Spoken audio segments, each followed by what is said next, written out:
Buongiorno a tutti. Prima di tutto vorrei ringraziare Guglielmo Cevolin per l'invito a partecipare alla sessione di oggi e anche scusarmi per non poter essere presente di persona a causa dei impegni di agenda mia. Oggi vi parlerò del giornale digitale Nationalia, farò anche una breve riflessione sulle nazioni e i popoli senza Stato e mi riferirò anche alla figura di Aurelio Argemì, fondatore del Cemene di Nationalia. Suppongo che Guglielmo ha già spiegato qualche cosa su lui. Argemì è stato un punto di riferimento in questo ambito delle nazioni dei popoli, è una persona anche molto legata ai popoli d'Italia. Prima diremo qualche cosa su Nationalia. Nationalia è un giornale digitale fondato nel 2007 da Aurelio Argemì, ma non nasce questo giornale dal nulla. È l'erede di una lunga tradizione di pubblicazione dedicate ai popoli e alle minoranze senza Stato che lo stesso Argemì aveva promosso all'interno del Cemen. E cos'è il Cemen? Il Cemen è un'associazione catalana fondata all'esilio da Argemì a Milano nel 1974 e che è stata legalizzata nel 1979 in Catalogna dopo la morte del dittatore spagnolo Francisco Franco. Negli anni 70 in Italia venivano pubblicate dal Cemen in esilio riviste cartacee come Nationalia, che aveva lo stesso nome dal giornale digitale di oggi, e anche un'altra rivista che si chiamava Minoranze. Queste riviste erano dedicate alle minoranze, ai popoli e alle nazioni senza Stato. Successivamente è nata anche Europa delle Nacions, Europa delle Nazioni, che è stata una rivista di grande portata che ha raggiunto quasi 80 numeri e ha continuato più o meno fino all'anno 2007, penso. Con Nationalia, adesso con il Nationalia in digitale, si compie il passaggio a questo mondo in rete, permettendo una diffusione più ampia e immediata dei contenuti da quello che ci permetteva l'Europa delle Nations prima di questo. E cosa fa Nationalia? Nationalia pubblica reportaggi settimanali sui temi di attualità e su minoranze, su nazioni senza Stato, su popoli senza Stato e in generale su quelle che sono spesso ignorate dai grandi media. Anche fa interviste e analisi approfondite su tanti argomenti e anche offre schede informative sui popoli senza Stato con dati su lingua, sull'identità politica e anche sulla cultura. In questo modo, per fare una portata della realtà di queste nazioni dal punto di vista del Cemen, questo è mettendo l'importanza che hanno le identità, le culture proprie e le lingue e i diritti collettivi e i diritti umani, i diritti individuali. Adesso farò un po' un riferimento al mondo attuale con relazione ai popoli e alle nazioni senza Stato.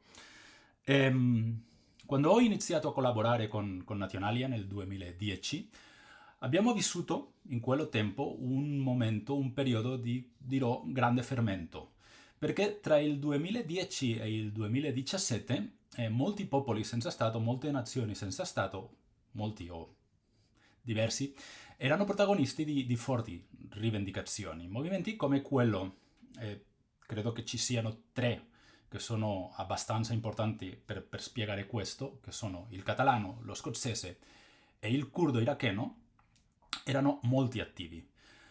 Ma in generale anche si può dire che c'era una speranza generalizzata, dirò, di ottenere maggiori livelli di autonomia, di indipendenza, di autodeterminazione, di riconoscimento politico anche in alcuni casi, no?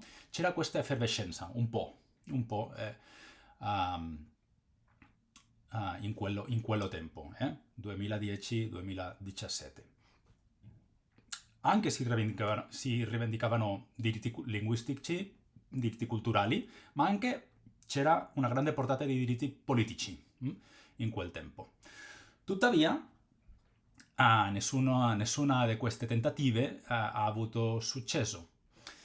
se pensiamo a questi paesi, questi popoli che ho detto, possiamo dire in Scozia si è fatto il referendum concordato con lo Stato britannico, ma il risultato è stato di no. In Catalogna il referendum non era concordato con lo Stato spagnolo, ma è stato pacifico e senza esito anche.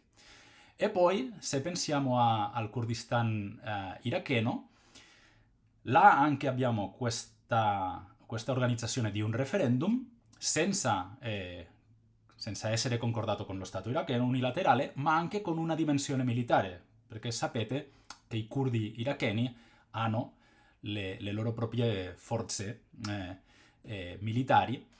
Allora c'è stato questo referendum, poi una confrontazione militare con l'Iraq e anche per i curdi c'è stato un fallimento. E per me questo triple insuccesso, catalano, scozzese, curdo, iracheno, ha segnato un momento chiave, secondo me. È questo che mostra quanto sia difficile di avanzare verso l'autodeterminazione anche quando si hanno diverse opzioni strategiche a disposizione. Di là andiamo al contesto globale attuale e oggi i popoli senza Stato affrontano un contesto internazionale più complesso, l'ascesa del nazionalismo statale, questo lo vediamo, e dei leadership autoritari, pensiamo a Trump, a Xi Jinping, a Putin, tutti quanti. Questo è un problema perché in generale questo va nella via di limitare i diritti individuali, di limitare il rispetto ai diritti umani e così i diritti collettivi anche. I quadri internazionali meno rispettosi dei diritti umani rendono più difficile la tutela dei diritti dei popoli e la pace. Dal mio osservatorio personale io vi dirò, basato sul monitoraggio delle notizie sui popoli e le nazioni senza Stato negli ultimi 20 anni, più o meno, posso evidenziare due dinamiche principali in questo senso. La prima è che molti popoli subiscono adesso una riduzione delle aspettative. Poi del fallimento che ho spiegato dei curdi, dei catalani, dei scozzesi, ottenere un autogoverno o un'indipendenza sembra che diventa adesso più difficile. Per canali pacifici, per canali di compromesso politico. Perché è un mondo un po' più duro, o molto più duro di prima.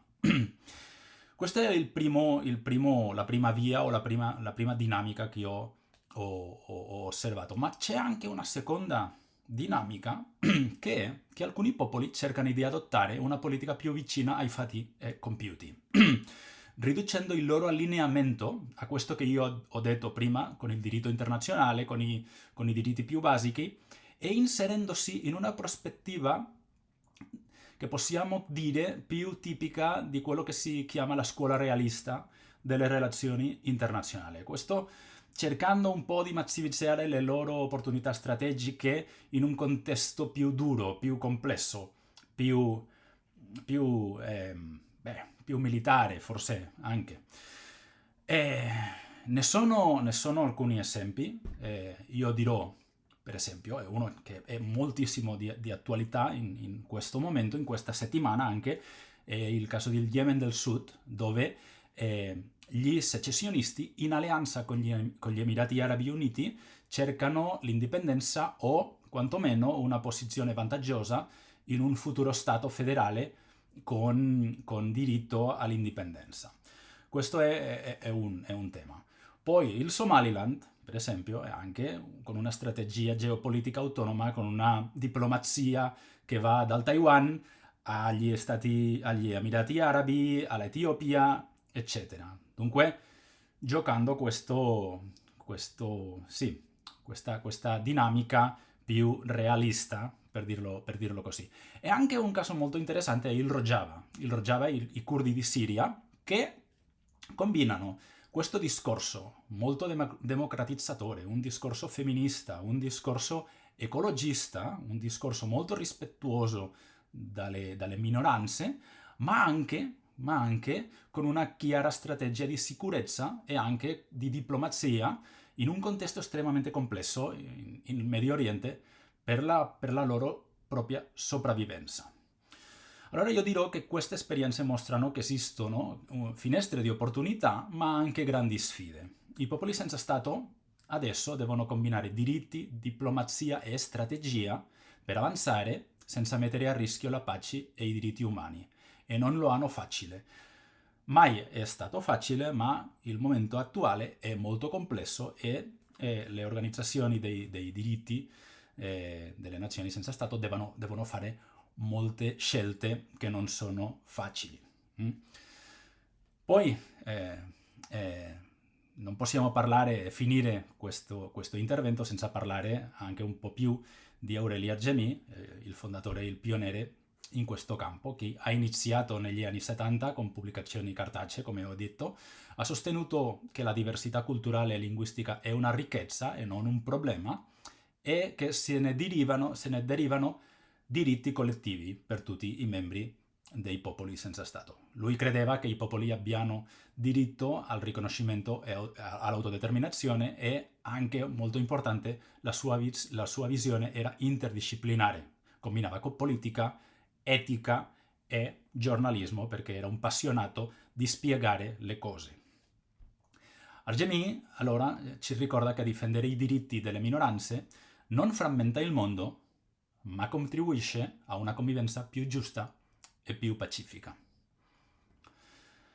In conclusione, dirò che Nationalia è, per tutte queste cose, molto più di un semplice giornale digitale, è uno spazio per informare, analizzare e dare voce ai popoli e alle minoranze senza Stato, anche le più piccole.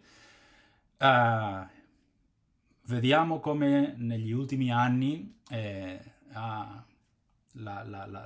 questa deriva ha mostrato che l'autodeterminazione sia una cosa difficile, ma esistono ancora percorsi possibili che si devono trascorrere con rispetto, con strategia, con intelligenza e con un riferimento chiaro sempre alla democrazia, alla pace e ai diritti umani. La figura di Aureli Argemì credo che ci aiuta a comprendere come unire etica politica e giornalismo si può fare nella difesa dei diritti collettivi per spiegare meglio e per educare meglio la cittadinanza. In un mondo che è complesso e che è in rapido cambiamento, le nazioni senza Stato e le minoranze restano attori essenziali per la democrazia, e questo dobbiamo ritenerlo, attori essenziali per la democrazia, per i diritti umani e anche per la pace. Allora, un'altra volta, grazie mille per permettermi di parlare in questa sessione, e aspetto che sia stato interessante per voi.